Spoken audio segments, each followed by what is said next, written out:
Welcome to the Global Finance Seminar held tonight in HKUST Business School Central. The seminar is jointly organized by the HKUST-NYU Stern Master of Science in Global Finance program, South China Morning Post, and the CFA Institute.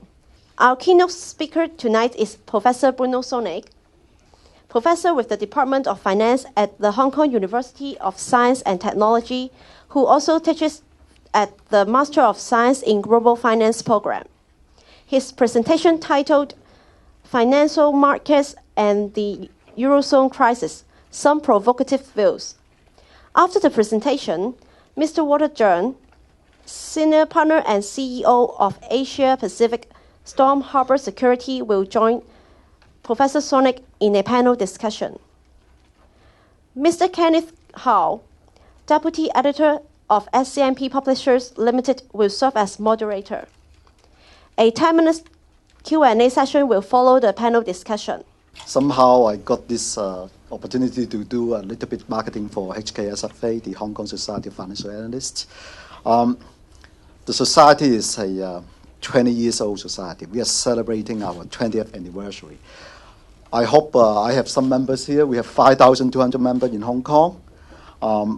Hopefully, you will see our name more. One thing we would like to do is really to make an impact in the local financial industry, where we believe that we are a bunch of professionals, have some fair words to say, and we have a very dedicated programs to, educate investors and also, response to the regulators on many sort of, finance industry related issues.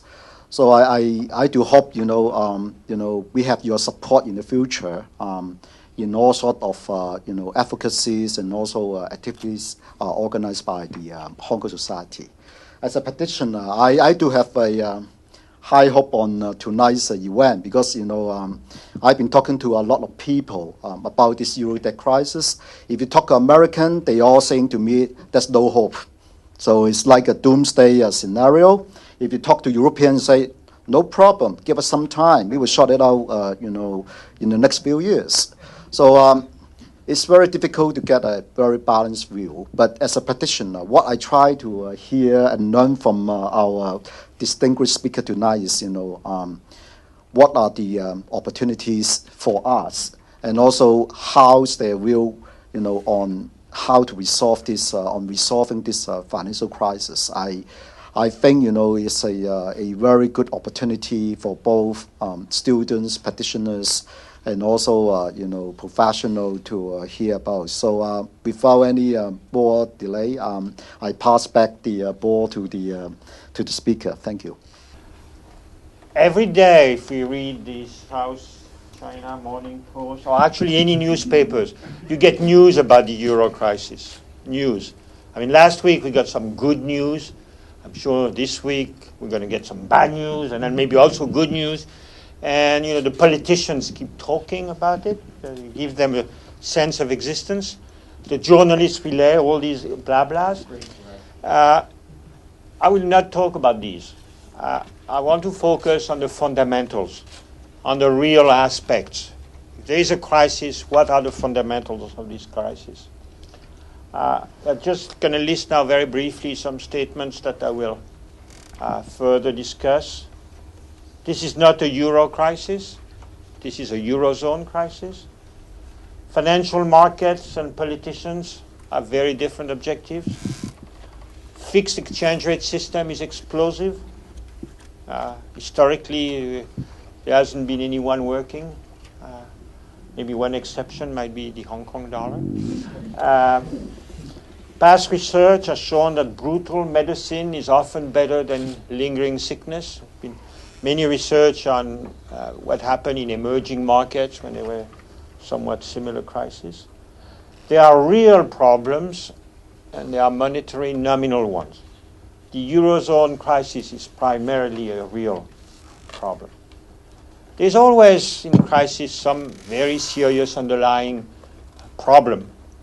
And then suddenly there is a trigger. So things can go on for a long time. The triggers in 2007, 2008, you remember the banks And the households, especially in America, were very heavily indebted. The leverage was a lot too big, clearly. And the trigger was this subprime crisis, and then it spread to almost any type of credit and any type of liquidity. In 2010, 2011, governments became very leveraged.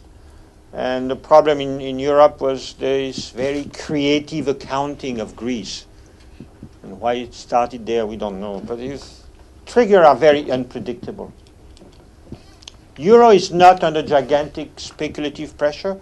I've listed here the exchange rate, how many dollars per euro since the introduction of the euro. Maybe some of you remember that the euro was introduced in the late 90s, early 2000, at $1.16 per euro. Very quickly it went down, almost reached $0.8 US per euro. And you know, if you look all around, this chart, you see today we are probably around 1.27 or 1.28. Okay, euro is not at the top, but it's not at the bottom.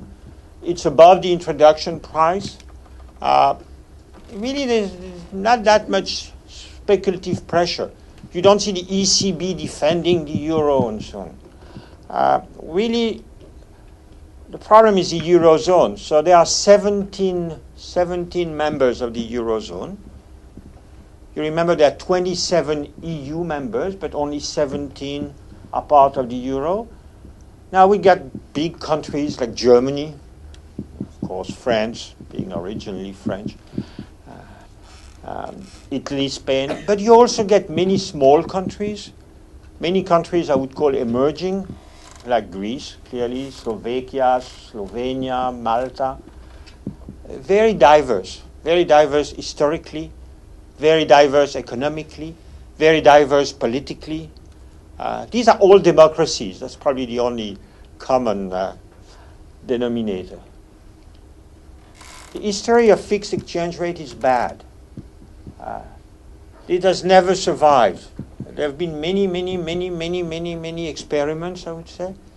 It never works because the speculative tensions and the moral hazard that are built into the system are often too much. And it's an asymmetric system, even with the euro. But think of Argentina. You had a big US country, and you had a small Argentinian country pegged to the US dollar. It's very difficult. The big country can do anything, but the small one, whenever there's a little problem, it's so small, it's just get extremely difficult to keep the same exchange rate. So it's a system that is very biased against the small country. The small country has to be stronger, because if it's weaker, there's so much speculation. In 17 countries, it's hard to have many stronger countries than Germany. Of course, this is not topic today, but Hong Kong is stronger than the US, but it pays the cost in terms of, no monetary policy, low interest rates. So you can invest and at basically a very low interest rate, and so you should import inflation. All these problems that are discussed, but this is not the topic today. What is specific to the Eurozone is a fixed parity among 17 very disparate countries. The disparity is huge. Now, let's see what happened when the euro was introduced some 12 years ago.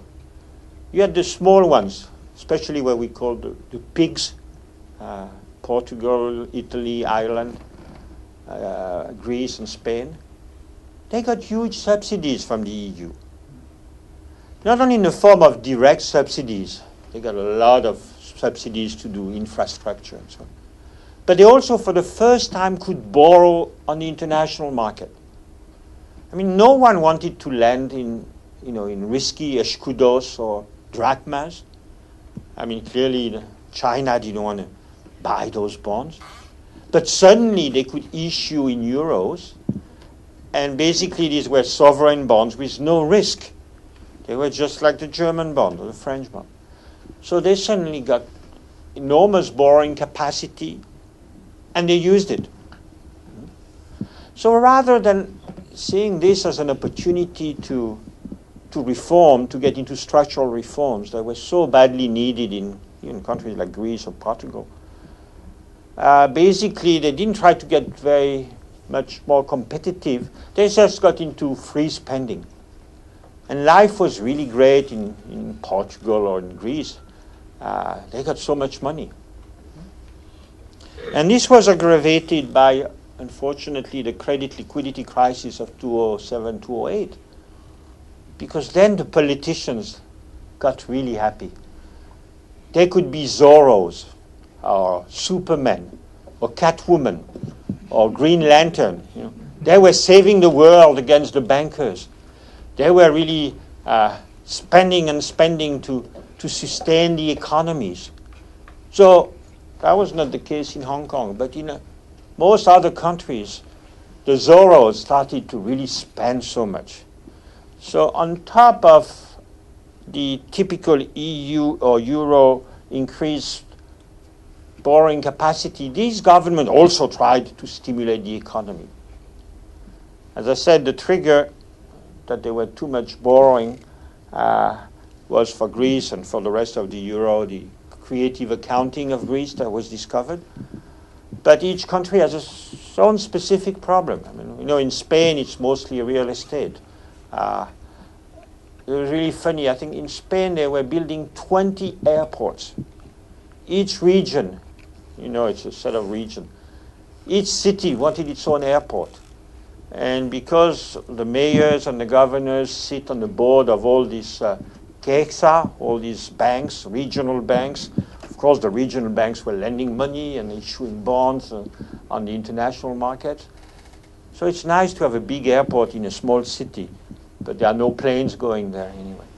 So that's more typical of Spain. But the problems are really not these anecdotal, they are real problems. On this graph, I've put the unit labor cost from 2000 to 2011, assuming the base of 1 when the euro was introduced. Now, let me just add something for Greece. And at the time, I was on some committee. At the time, I was not Hong Kongese. I was still European. Now I'm fully Hong Kong. I'm happy to, actually.